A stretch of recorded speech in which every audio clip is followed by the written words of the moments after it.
Have you ever been judged so harshly by your appearance that someone actually laughed in your face?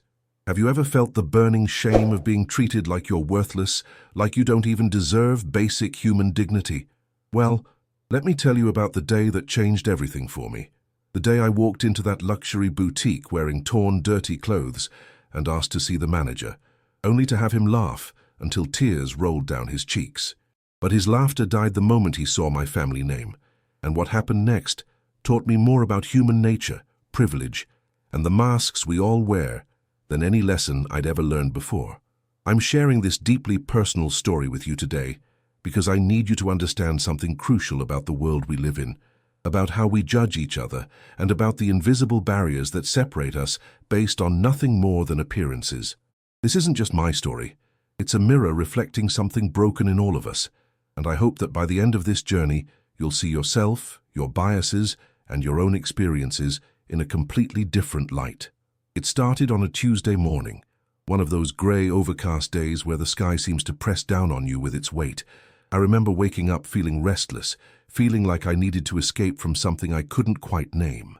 You see, for the past 6 months, I'd been living a double life, and the weight of that deception was crushing me from the inside out. My family name, the one that opens doors and makes people stumble over themselves to please you, had become a prison. Every interaction felt scripted. Every smile seemed fake. Every friendship felt conditional. I was drowning in the gilded cage of privilege, suffocating under the expectations and the fakeness of it all. So I made a decision that morning, a decision that would lead me down a path I never could have anticipated. I decided to strip away everything that identified me as part of that world. I took off my expensive watch, the one my father gave me for my 21st birthday, worth more than most people earn in a year. I removed my designer clothes and put on the oldest, most worn-out things I could find in the back of my closet. A pair of jeans with actual holes in the knees, not the fashionable kind, but the kind that come from real wear and tear, and a faded t-shirt that had seen better days about 5 years ago. But that wasn't enough. I needed to look truly disheveled, truly invisible in the way that people who struggle financially often become invisible to those who have wealth. So I went to the garage where we keep the gardening equipment and deliberately got myself dirty. I rubbed soil on my clothes, smudged it on my hands and face. I messed up my usually perfectly styled hair until it looked like I hadn't seen a shower in days. Looking at myself in the mirror, I barely recognized the person staring back at me. Gone was the polished, put-together heir to a fortune. In his place stood someone who looked like they'd been sleeping rough, someone whose society would cross the street to avoid. The transformation was complete, and I felt a strange mixture of liberation and fear coursing through my veins. This was it. This was my chance to see how the world really worked, to experience life without the protective shield of my family name, to understand what it felt like to be truly vulnerable and exposed. I got into my car, not the Porsche I usually drove, but an old Honda I'd bought years ago for situations where I didn't want to attract attention, and I drove to the most exclusive shopping district in the city. My heart was pounding as I parked several blocks away and walked toward the gleaming storefronts with their pristine windows, displaying items that cost more than most people's monthly rent. I chose the most intimidating boutique I could find, a place called Maison Laurent, known for catering exclusively to the ultra-wealthy. I'd been there dozens of times before, always greeted with champagne and obsequious attention, always treated like royalty. But today would be different. Today I would be nobody. As I approached the entrance, I saw my reflection in the glass door, torn clothes, dirty face, disheveled appearance, and for a moment I almost lost my nerve. What was I trying to prove? What did I hope to accomplish? But something deeper pushed me forward, a need to understand, to experience, to break free from the bubble I'd lived in my entire life. The moment I pushed open that heavy glass door, I felt the temperature drop, and I don't mean literally. The air conditioning was running, sure, but there was a chill that had nothing to do with temperature, and everything to do with the way the perfectly groomed saleswoman behind the counter looked up at me. Her expression shifted in a fraction of a second, from professional pleasantness to barely concealed disgust. I watched her eyes travel from my dirty shoes up my torn jeans, across my stained shirt, and finally land on my unwashed face. Her lips pursed as if she'd tasted something bitter, and she didn't say a word. She just stared. I stood there in the entrance, acutely aware of how out of place I looked among the marble floors, crystal chandeliers, and racks of clothing that cost thousands of dollars per item. Other customers, women in designer dresses and men in tailored suits, turned to look at me with expressions ranging from surprise to outright hostility. I could hear the whispers starting, feel the weight of their judgment pressing down on me like a physical force. "Excuse me," I said, approaching the counter with as much dignity as I could muster. "I'd like to see some of your men's jackets." The saleswoman looked at me as if I'd asked her to fly to the moon. "I'm sorry," she said, though her tone conveyed anything but apology, "but I don't think we have anything in your price range." The condescension in her voice was palpable, dripping with disdain. "You don't know my price range," I replied calmly, though inside I was already feeling the sting of her dismissal. "Perhaps you could show me what you have?" She exchanged a glance with another sales associate, a young man in an impeccably fitted suit, and they both smirked. "Sir," she said, emphasizing the word as if it was a joke, "this is Maison Laurent. Our starting prices are quite high. Perhaps you'd be more comfortable at one of the discount stores down the street." I felt my face flush with humiliation, but I pushed forward. "I understand your prices. I'd still like to see the manager, please." That's when it happened. The young man in the suit couldn't contain himself anymore. He started laughing, actually laughing out loud, and the sound echoed through the pristine boutique like a slap across my face. "You want to see the manager?" he said between chuckles. "Oh, this is rich. Hey, Marie, he wants to see Monsieur Dubois." The saleswoman, Marie, was trying to maintain some semblance of professionalism, but even she was fighting back a smile. "I really don't think that's necessary," she said. "Perhaps it would be best if you just left." But I stood my ground even as every fiber of my being wanted to run out of that store and never come back. I'm a paying customer, or I would like to be. I have the right to speak to the manager. The laughter had attracted the attention of everyone in the store now. Other customers had stopped their browsing to watch the spectacle. Some looked amused, others uncomfortable, but none of them came to my defense. I was alone in this, utterly and completely alone, and the isolation I felt in that moment was crushing. The young salesman wiped tears from his eyes, still chuckling as he walked toward the back of the store. All right, he said. "Let me get Monsieur Dubois. This should be entertaining." He disappeared through a door marked private, and I stood there under the scrutiny of everyone in the boutique, feeling smaller and smaller with each passing second. Marie had turned her back to me, busying herself with paperwork, making it clear that I wasn't worth her time or attention. The other customers went back to their shopping, but I could still hear whispers and see sidelong glances thrown my way. 2 minutes felt like 2 hours as I waited, my heart hammering in my chest, my palms sweating despite the air conditioning. What had I gotten myself into? This experiment in experiencing life without privilege was turning into a nightmare of humiliation, and I questioned every decision that had led me to this moment. Then the door opened, and out walked Monsieur Dubois, the manager. He was a tall, thin man in his 50s, with silver hair perfectly combed back and a suit that probably cost $10,000. His face wore an expression of extreme annoyance, as if he'd been interrupted from something far more important than dealing with someone like me. The young salesman followed behind him, barely containing his grin. "Yes," Monsieur Dubois said, not even trying to hide his contempt as he looked me up and down. "I understand you wanted to speak with me." His accent was thick, French, and sophisticated, and he wielded it like a weapon to emphasize just how far beneath him I was. "Yes," I said, trying to keep my voice steady. "I came in to shop, and I've been treated with disrespect by your staff. I'd like to—" But he cut me off with a wave of his hand.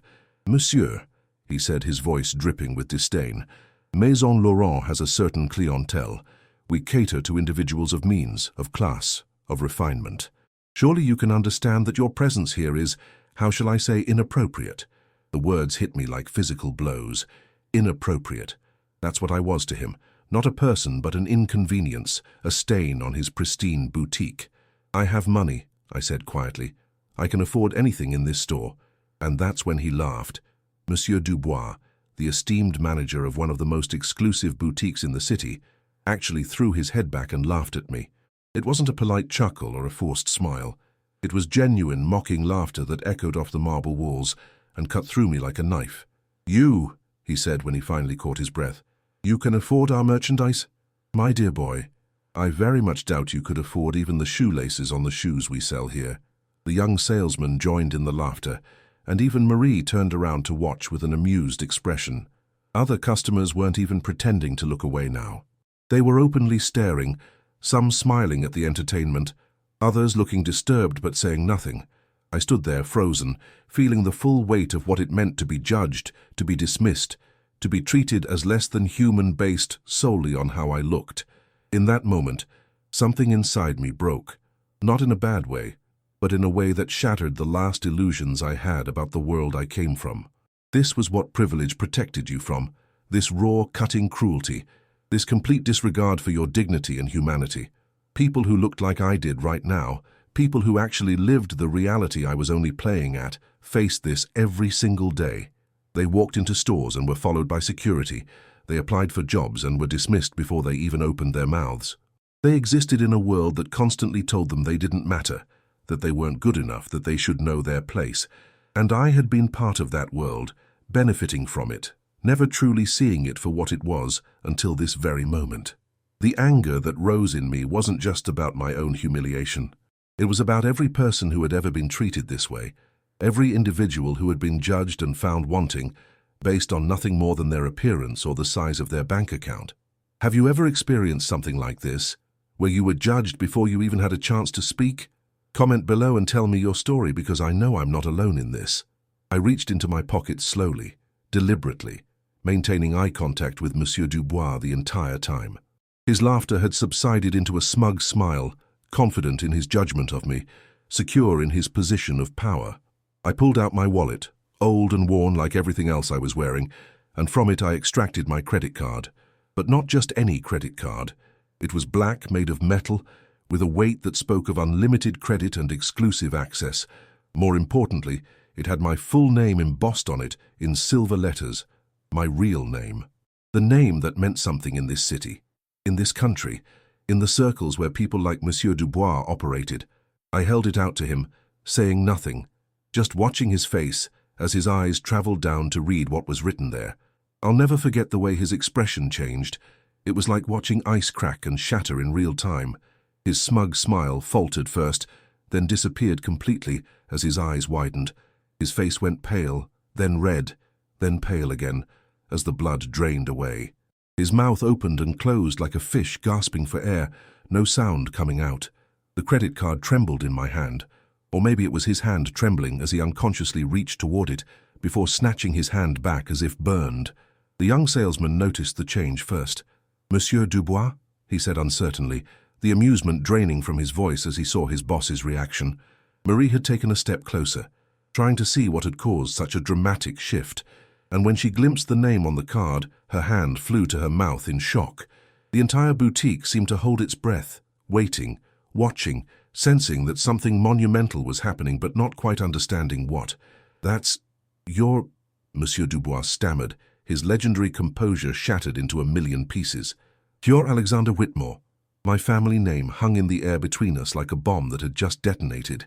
Whitmore. The name owned half the commercial real estate in the city. The name was on hospital wings and university buildings. The name meant power, influence, and more money than most people could comprehend. And yes, I was that Whitmore, the only son and heir to the entire empire my grandfather had built and my father had expanded. The boutique we were standing in? My family owned the building it was housed in. The mall down the street, we owned that too. Monsieur Dubois didn't just work in a store. He worked in my family's property, paid rent to my family's company, and had just laughed in the face of the person who could end his career with a single phone call. The transformation was instantaneous and complete. Monsieur Dubois' face crumpled into an expression of absolute horror. "Monsieur Whitmore, I had no idea. Please forgive me. He was practically bowing now, his hands shaking as he gestured helplessly. The young salesman had gone completely white, looking like he might faint at any moment. Marie was backing away slowly, her eyes wide with panic. Around us, the other customers were whispering frantically, pulling out their phones to look up my name, probably finding dozens of articles about my family's business empire, our philanthropy, our social status. In the span of 30 seconds, I had gone from trash they wanted to sweep out the door to the most important person who had ever walked into their boutique. It was dizzying, watching them scramble to recalibrate their treatment of me, to undo the damage they'd done with their contempt and mockery. "Please, Monsieur Whitmore," Dubois continued, his voice cracking with desperation. "Allow me to show you our finest pieces. Anything you want, anything at all, it's yours. No charge, please, as our apology for this terrible misunderstanding." A misunderstanding, that's what he called it, as if his behavior had been some innocent mistake, rather than a calculated decision to judge and demean someone based solely on their appearance. I stood there, card still extended, feeling a complex swirl of emotions that I couldn't quite untangle. There was satisfaction, yes, a dark pleasure in watching him grovel after he'd been so cruel. There was vindication in proving him wrong, in showing him that his judgment had been catastrophically inaccurate.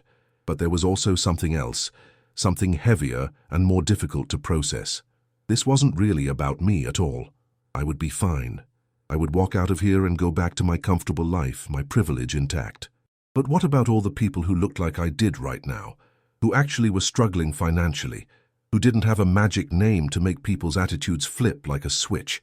They would still face this treatment day after day, with no recourse, no power to change their circumstances. "No," I said quietly, and the words seemed to echo in the sudden silence. "No, I don't want anything from you for free. That's not why I'm here." Monsieur Dubois looked confused, uncertain how to proceed. I don't understand, monsieur." I looked at him, really looked at him, trying to see past the groveling to the person underneath.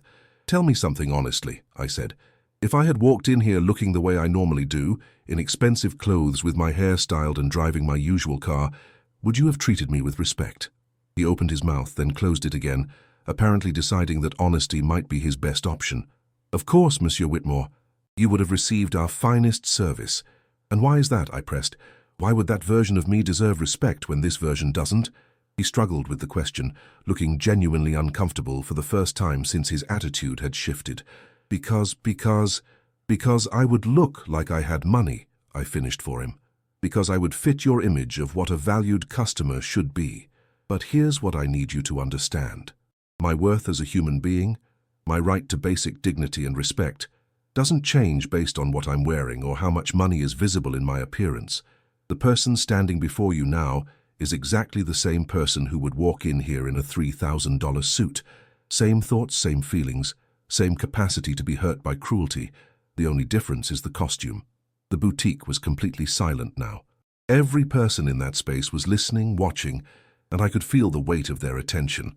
Some of them looked ashamed, recognizing themselves in Monsieur Dubois' behavior. Others looked defensive, uncomfortable with having their own biases pointed out. But they were all listening, and maybe that was something. "You judged me," I continued, my voice steady, but filled with emotion I could no longer contain. "You laughed at me. You made me feel small and worthless. And you did it because you thought you could, because you thought there would be no consequences. But what about all the people who come through that door who really are struggling, who really can't afford your merchandise, but still deserve to be treated with basic human kindness? What about them?" Monsieur Dubois had tears in his eyes now, whether from shame or fear for his job I couldn't tell. "I'm so sorry," he whispered. "Please, Monsieur Whitmore, I'm so very sorry." I put my credit card back in my wallet and my wallet back in my pocket. "I'm not going to destroy your career," I said, and I saw the relief flood his face. "But I'm going to ask you to do something for me. I want you to remember this moment. I want you to remember how quickly your opinion of me changed when you learned my name. And I want you to ask yourself every single day whether you're treating people with the respect they deserve as human beings, or whether you're judging them based on superficial things that tell you nothing about who they really are." I turned to leave, but then I stopped and looked back. "And for what it's worth, I won't be shopping here anymore. Not because I can't afford it, but because I can't afford to support a business that values people so cheaply."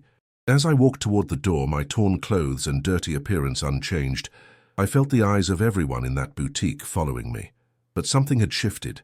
They weren't looking at me with contempt anymore. They were looking at me with a mixture of respect, confusion, and perhaps a little bit of fear about what I might do with the power my name carried. I stepped out into the street, and the grey morning had given way to bright sunshine.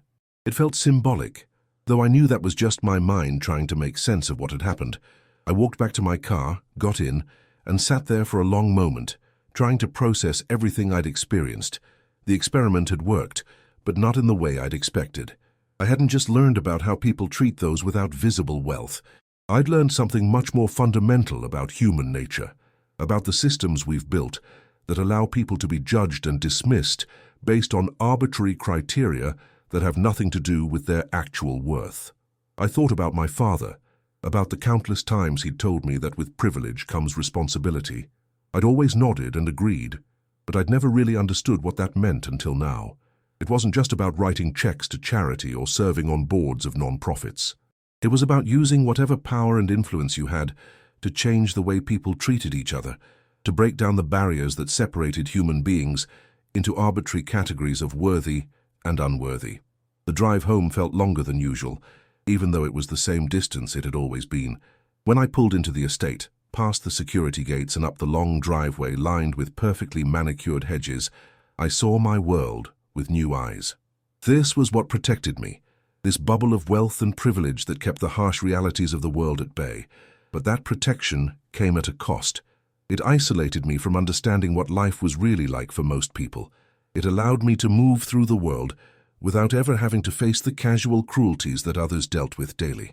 And worst of all, it let me pretend that those cruelties didn't exist, that everyone was treated fairly, that success and respect were simply matters of merit rather than accidents of birth and circumstance.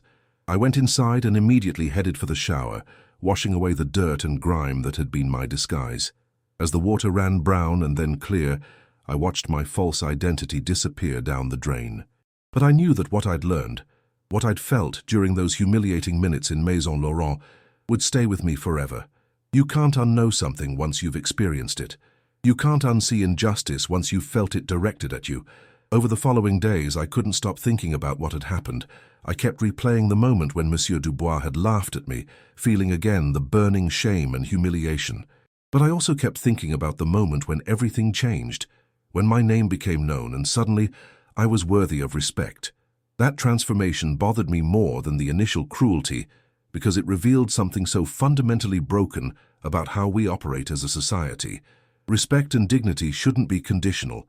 They shouldn't depend on your last name or the balance in your bank account or the brand of clothes you're wearing. Every human being deserves to be treated with basic kindness and consideration, full stop, no qualifications needed. But that's not the world we live in, and pretending otherwise doesn't help anyone. I started paying attention differently after that experience. When I went out, even dressed in my usual expensive clothes, I watched how service workers treated people. I saw the subtle but clear differences in how a salesperson would greet someone in designer labels versus someone in ordinary clothes. I noticed how security guards' eyes would track certain people through stores while others could browse freely without suspicion. I observed the way restaurant staff would rush to seat some customers while making others wait unnecessarily. These weren't isolated incidents. This was a pattern, a system, a way of operating that we'd all just accepted as normal. Have you noticed this too? Have you seen the way people are treated differently based on how they look or what they're wearing? I bet you have, whether you were the one being judged or the one watching it happen to someone else. Comment below and share your observations, because we need to talk about this openly. We need to acknowledge that this is happening and that it's not okay. I decided to talk to my father about the experience. He listened quietly as I recounted everything that had happened, his expression growing more serious as I described Monsieur Dubois' laughter and the subsequent revelation. When I finished, he was silent for a long moment, staring out the window of his study at the sprawling gardens beyond. "I did something similar once," he finally said, surprising me, "when I was about your age. Your grandfather had just passed, and I'd inherited everything, and I felt like I was drowning in the weight of expectations and responsibilities. So I disappeared for a few months, told everyone I was traveling, but really I just checked into a cheap motel in a different city, got a job washing dishes at a diner, and lived like someone without means." He turned to look at me. It changed me fundamentally. Taught me that the difference between the people in that diner and the people in our social circle wasn't merit or worthiness, or any of the things we like to tell ourselves. It was just luck, circumstances, being born into the right family. His words validated everything I'd been feeling, but they also raised a question that had been nagging at me. "So what did you do about it?" I asked. "How did that experience change the way you lived your life?" He smiled, but it was a sad smile tinged with regret. "Not as much as it should have," he admitted. I tried to be better, to treat everyone with respect regardless of their station. I increased our charitable giving, made sure our companies paid fair wages, tried to use our influence for good. But I also slipped back into the comfort of this life, let the bubble surround me again, chose to forget the lessons I'd learned, because forgetting was easier than constantly confronting the inequity all around us. His honesty struck me deeply. This was what I was afraid of, that the intensity of what I'd felt in Maison Laurent would fade over time, that the sharp clarity of that experience would dull until it became just another interesting story I'd tell at dinner parties. I didn't want that to happen. I couldn't let that happen. I'm going to do something, I told him, though I wasn't yet sure what that something would be. I don't know exactly what yet, but I can't just go back to how things were before. He nodded approvingly. Good, that's good. Just remember, son, that real change doesn't come from grand gestures. It comes from the daily, consistent choice to see people as people, to use your privilege to lift others up, rather than to separate yourself from them. In the weeks that followed, I started making changes, small at first, but meaningful. I began frequenting different establishments, places where I wasn't known, where my name didn't open doors automatically. I paid attention to how I treated service workers, making sure to always make eye contact, to say please and thank you, to recognize their humanity and dignity. It sounds simple, maybe even obvious, but you'd be surprised how many people in my social class treat servers, cleaners, security guards, and retail workers as if they're invisible, just parts of the scenery, rather than real people with lives and feelings and struggles. I also started volunteering at a homeless shelter downtown, not writing checks but actually showing up and serving food, talking to people, listening to their stories. Every person I met there had a history, a series of circumstances and choices, and sometimes just bad luck that had led them to where they were. They weren't fundamentally different from me. They weren't less intelligent, or less worthy, or less human. They just had different opportunities, different support systems, different luck. One man I met there, Robert, had been a corporate lawyer before a serious illness left him with medical bills he couldn't pay, leading to bankruptcy and eventually homelessness. Another woman, Sarah, had escaped an abusive relationship with nothing but the clothes on her back and her 2 children, and was struggling to rebuild her life from zero. These weren't cautionary tales about making bad choices. These were examples of how precarious life actually is, how quickly everything can fall apart, how the safety net we claim to have in society is full of holes that people fall through every single day. I thought about what would have happened if I'd actually been someone struggling, actually been someone without resources, and I'd walked into Maison Laurent looking for a suit to wear to a job interview that could change my life. The humiliation I'd experienced would have been compounded by the very real knowledge that I couldn't fight back, couldn't demand better treatment, couldn't make anyone see me as worthy of basic respect. That powerlessness, that vulnerability, was something I'd never truly experienced before, and even my brief taste of it had been transformative. I also reached out to Monsieur Dubois again, not to punish him but to have a real conversation. We met at a small cafe, Neutral Ground, and I asked him to tell me about his life, his journey to becoming manager of an exclusive boutique. He'd grown up poor, he told me, worked his way up through the retail industry over decades, fighting against his own background and accent to be accepted in the world of luxury goods. The irony wasn't lost on either of us. He'd been judged and dismissed based on his origins, had struggled against prejudice and classism, and yet he'd turned around and done the same thing to someone else the moment he had a little power. "It's like I forgot," he said quietly, staring into his coffee. "I forgot what it felt like to be on the other side. I got so caught up in protecting the image of the store, in maintaining this idea of exclusivity, that I stopped seeing people as people.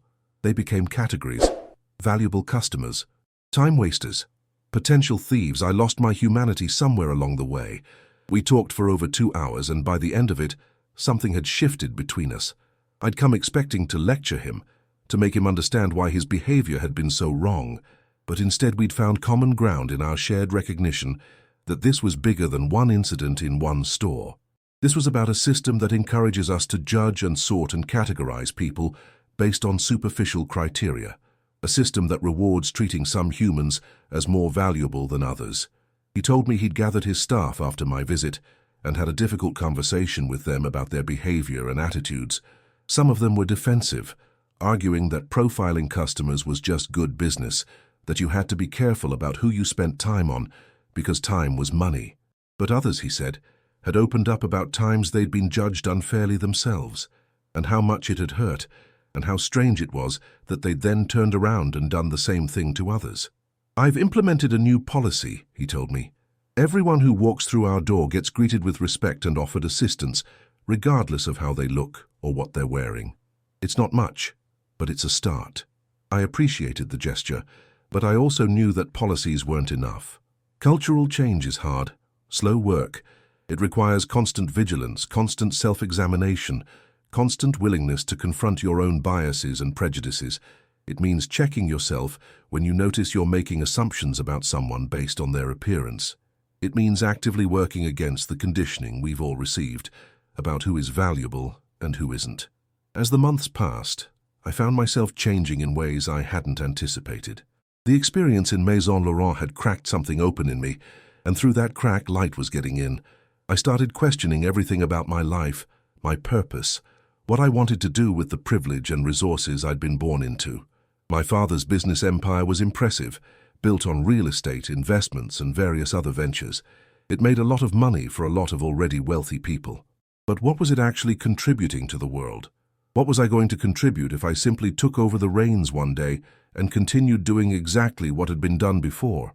I brought these questions to my father again, and to his credit, he didn't dismiss them. "What are you thinking?" he asked. "What do you want to do differently?" I'd been working on an idea, something that had been taking shape in my mind over weeks of volunteering and conversation and reflection. "I want to start a foundation," I told him. "Not just another charity that throws money at problems, but something that actually addresses the root causes of inequality and prejudice. I want to create job training programs that don't just teach skills, but also provide professional clothing, transportation assistance, childcare support, all the things that people need but can't afford. I want to work with retailers and restaurants and other businesses to implement actual policies against discrimination and profiling, with real consequences for violations. I want to fund research into unconscious bias and develop training programs that actually work to change people's attitudes and behaviors." He listened carefully, asking questions, pushing back on some points, suggesting improvements on others. By the end of our conversation, he'd agreed to provide seed funding for the foundation, but on one condition. "You have to be fully committed," he said. "This can't be a vanity project or a way to feel better about your privilege. If you're going to do this, you have to really do it. Full-time, hands-on, willing to get your hands dirty and face criticism and opposition." I agreed immediately, feeling a sense of purpose that I'd never experienced before. This was what I was meant to do with my life. Not just inherit wealth and status, but actually use those advantages to create meaningful change. It wouldn't be easy. There would be setbacks and failures and moments of doubt, but it was worth trying. It was worth fighting for. I officially launched the Whitmore Equity Initiative 6 months after the incident at Maison Laurent. The response was mixed, as I'd expected. Some people in my social circle praised the work, though I suspected some of them saw it as a trendy cause, rather than a serious commitment. Others were openly critical, arguing that I was being naive, that you can't change human nature, that there would always be hierarchies and judgment and inequality. Some even suggested I was betraying my own class, trying to tear down the systems that had benefited my family for generations. But there was also genuine interest and support from unexpected quarters. Other young people from wealthy families reached out, expressing similar feelings of dissatisfaction with the shallow, meaningless lives they were expected to lead. They wanted to be part of something bigger, something that actually mattered. Business owners contacted me looking for guidance on implementing better practices in their establishments. Community organizations wanted to partner with the foundation to expand their reach and impact. It was overwhelming and exciting and terrifying all at once.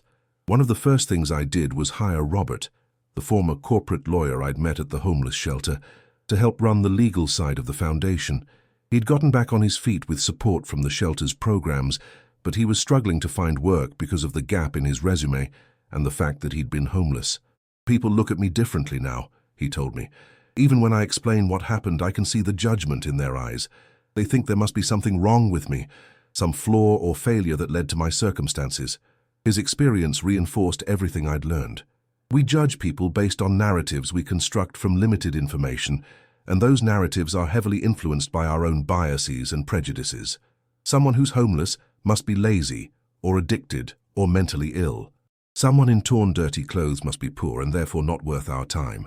Someone with a prestigious last name must be intelligent, capable, deserving of respect. None of these assumptions are necessarily true, but we act on them anyway, and in doing so, we create real harm. The Foundation's first major project was a partnership with several large retailers to implement and enforce anti-discrimination policies. We developed training programs for staff at all levels, from sales associates to managers to corporate leadership. The training focused on recognizing unconscious bias, understanding the impact of discrimination on individuals and communities, and practical strategies for treating all customers with equal respect and dignity. It wasn't perfect, and changing corporate culture is incredibly difficult, but it was a start. We also launched a program providing professional clothing, resume assistance, interview coaching, and other support services to people trying to enter or re-enter the workforce. So many people fail job interviews, not because they lack skills or intelligence, but because they don't have the right clothes, or they don't know how to navigate the unwritten rules of professional interaction, or they lack confidence because they've been told their whole lives that they're not good enough. Giving them these tools and resources leveled the playing field just a little bit, and the success stories that started coming in were incredibly moving. I heard from a single mother who'd gotten her first office job after years of working minimum wage retail, and how it had transformed not just her life but her children's lives. I heard from a veteran struggling with PTSD who'd found meaningful work with an employer who understood his challenges and was willing to accommodate his needs. I heard from a young person who'd aged out of foster care and had been homeless, who now had stable housing and a career path that excited them. But I also heard plenty of stories about continued discrimination and prejudice. Change is slow, and deeply ingrained attitudes don't shift overnight.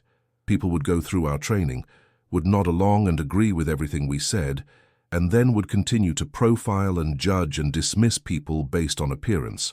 Some of them did it consciously, convinced that their prejudices were actually accurate assessments. Others did it unconsciously, genuinely believing they treated everyone equally while their actions told a different story. It was frustrating and disheartening at times, but I reminded myself that this was always going to be a long-term fight. You don't undo centuries of inequality and prejudice with a few training sessions and policy changes. You chip away at it, piece by piece, person by person, interaction by interaction. I also made a point of continuing my own education about privilege and inequality. I read extensively, everything from academic studies on systemic racism and classism to memoirs by people who'd experienced poverty and discrimination firsthand. I attended talks and workshops, sometimes as a participant and sometimes as a speaker, sharing my own story about the day I walked into Maison Laurent in torn clothes and learned firsthand about the casual cruelty of judgment based on appearance. The reactions to my story were always interesting. Some people connected with it immediately, sharing their own experiences of being judged and dismissed. Others were defensive, arguing that businesses had a right to cater to certain clienteles, that there was nothing wrong with making assumptions based on how someone looked. A few accused me of being performative, of playing dress-up as a poor person, and then retreating to my comfortable life, unable to truly understand what it meant to struggle. That last criticism stung because it contained truth. I couldn't fully understand what it meant to live without resources, to face discrimination and prejudice day after day with no escape, to feel powerless and invisible in a world that constantly reinforced your lack of value. My experience had been temporary, a brief glimpse into a reality that others lived constantly. I acknowledged this in my talks and writing, making it clear that I wasn't claiming to fully comprehend the experiences of those less privileged than me. What I could do, though, was use my platform and resources to amplify voices that often went unheard, to create opportunities for people who'd been denied them, and to continually work on examining and challenging my own biases and assumptions. I could also continue to put myself in uncomfortable situations, to resist the pull of the comfortable bubble that privilege provides. I kept volunteering at the homeless shelter, kept having conversations with people whose life experiences were vastly different from mine, kept pushing myself to see beyond the surface, to recognize the full humanity in every person I encountered. One moment that particularly stayed with me happened about a year after the Maison Laurent incident. I was at a gas station, filling up my car, when I noticed a man nearby asking people for spare change. Most people ignored him or hurried past. He was dirty, his clothes torn and stained, carrying all his possessions in a garbage bag. I could see people's faces as they looked at him, the mixture of discomfort, disgust, and dismissiveness. And I realized that I was looking at myself, at how I'd appeared that day in the boutique, except this man didn't have the secret weapon of a prestigious family name to magically transform how people saw him. I approached him and struck up a conversation. His name was Michael, and he'd been homeless for 3 years after losing his job and apartment in quick succession. He'd tried to get back on his feet, he told me, but it was nearly impossible. Shelters were always full. He couldn't get a job without an address. He couldn't get an address without money. He couldn't get money without a job. It was a vicious cycle that trapped people in circumstances that became increasingly difficult to escape. We talked for maybe 20 minutes, and in that time several people stopped what they were doing to stare at us. I could see the confusion on their faces, trying to figure out why someone who was clearly wealthy, based on my car and clothes, was having an extended conversation with a homeless man. Some looked disapproving, as if I was being scammed or was foolishly naive. Others looked curious but wary. None of them approached to join the conversation or offer any assistance themselves. When we finished talking, I gave Michael information about the foundation and the resources we could connect him with. But I also gave him something more immediate: money for a hot meal and a night in a motel, and my personal phone number, telling him to call me directly if he needed help navigating the system. As I drove away, I saw him in my rearview mirror, still standing there, looking at the business card I'd given him, as if he couldn't quite believe it was real. That image haunted me for days. How many Michaels were out there, trapped in cycles of poverty and homelessness, invisible to most people, seen as problems rather than human beings deserving of dignity and support? And how much of that invisibility was perpetuated by people like I'd been before my experiment, people who had resources and privilege, but used them to insulate themselves from uncomfortable realities rather than to create change. Looking back now, almost 2 years after that day at Maison Laurent, I can see how profoundly that experience changed the trajectory of my life. I'm not the same person who woke up that Tuesday morning feeling restless and trapped in privilege. I've learned that privilege isn't something to feel guilty about, but rather something to be conscious of and to use responsibly. I've learned that empathy isn't just about feeling sorry for people in difficult circumstances, but about recognizing our shared humanity and working to dismantle the systems that create and perpetuate inequality. I've learned that real change requires more than good intentions. It requires sustained effort, willingness to be uncomfortable, and constant vigilance against the pull of complacency. The foundation is growing and expanding its programs. We've partnered with dozens of businesses to improve their practices. We've helped hundreds of people find stable employment and housing. We've trained thousands of individuals to recognize and counteract their own biases. It's meaningful work, but I'm also realistic about our limitations. We're not going to solve systemic inequality with one foundation, no matter how well-funded or well-intentioned. These problems are vast and deeply rooted, requiring coordinated efforts across society, changes in policy and practice and culture that go far beyond what any single organization can accomplish. But we're part of a larger movement, a growing recognition that the status quo is unacceptable, that we can and must do better in how we treat each other, how we structure our society, how we distribute resources and opportunities. And every person who examines their own biases, who chooses to treat others with dignity regardless of appearance or status, who uses whatever privilege and power they have to create positive change, is contributing to that movement. I still think about Monsieur Dubois sometimes, about the look on his face when he realized who I was, about how quickly contempt transformed into respect.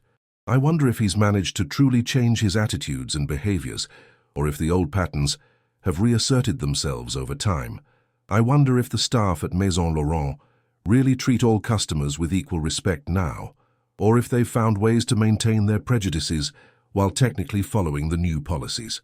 I wonder about all the other Dubois out there, all the other establishments where people are judged and dismissed based on superficial factors, all the daily indignities that people without privilege endure. But I also think about the people the foundation has helped, about Robert building a successful new career, about Michael who's now living in stable housing and working as a peer counselor at the homeless shelter, about the countless individuals who've been given second chances and opportunities they deserved, but had been denied. I think about the business owners who've genuinely embraced more equitable practices because they came to understand that it was not just the right thing to do, but also led to better outcomes for everyone involved. I think about the young people from privileged backgrounds who are choosing to use their advantages to create positive change, rather than just perpetuating existing systems. These are the things that give me hope, that make me believe change is possible, even when progress feels frustratingly slow. And I think about you, whoever you are watching this right now, and I wonder what your experiences have been with being judged based on your appearance or judging others based on theirs.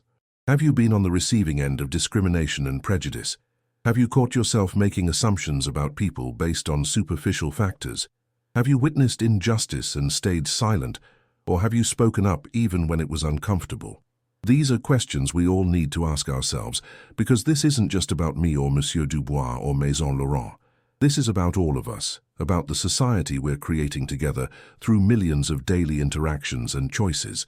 Every time we choose to see someone's full humanity, rather than reducing them to a category or stereotype, we're pushing back against systems of inequality. Every time we use whatever privilege or power we have to lift others up, rather than to separate ourselves from them, we're contributing to a more just world. It's not easy work and it's never finished, but it's essential. So here's what I'm asking you to do. First, take a moment right now to comment below and share your own experiences with being judged or with judging others. Be honest. We've all done it, and acknowledging that is the first step toward change. Tell me your story, because I know mine isn't unique, and we need to talk openly about these experiences to understand their full impact. Second, really think about the importance of what we've discussed here today. This isn't just an entertaining story about someone getting their comeuppance. This is about fundamental questions of how we treat each other, how we structure our society, and what kind of world we want to live in. Understanding this, truly understanding it at a deep level, can change how you move through the world and interact with other people. Third, if this story touched you, if it made you think or feel something important, please leave a like. It helps more people see this content, and the more people who engage with these ideas, the more potential there is for real change. Fourth, subscribe to Through My Eyes for more stories that challenge your perspectives and encourage you to think deeply about important issues. We're building a community here of people who want to see beyond the surface, who are committed to growth and understanding and positive change. And finally, hit that notification bell so you never miss a new video. These conversations are ongoing, and I want you to be part of them as we continue to explore what it means to be human in all its complexity, privilege, struggle, and hope. Thank you for watching, for listening, and for being willing to examine these difficult but crucial topics with me. Until next time, remember that everyone you meet is fighting battles you know nothing about, carrying burdens you can't see, deserving of dignity and respect, regardless of how they appear on the surface. Let's commit together to seeing each other more clearly, to treating each other more kindly, and to building a world where no one has to hide who they are or carry a special name to be treated as fully human. Take care, and I'll see you in the next video.